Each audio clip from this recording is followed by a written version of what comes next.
železnici. Otevření nové trati TŽ 191. Gangy na trati stále nedávají pokoj. Začínáme reportáží o nově otevřené trati TŽ 191. Trať právě provozuje pouze dopravce PKP Cargo. V budoucí době budou i další dopravci. Gangy nedávají pokoj. Dnes ráno kvůli nim vykolejil vlak, ale to nikdo nevěděl, co se stane potom. Ráno vyjíždí vlak směr terminál.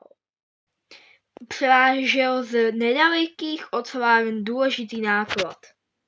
Avšak v půlce cesty se stala nehoda.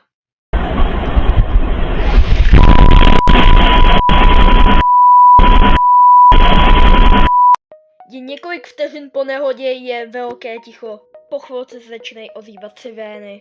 Záchranáři přicházejí, ale mladému českému strojvedoucímu už nelze pomoci.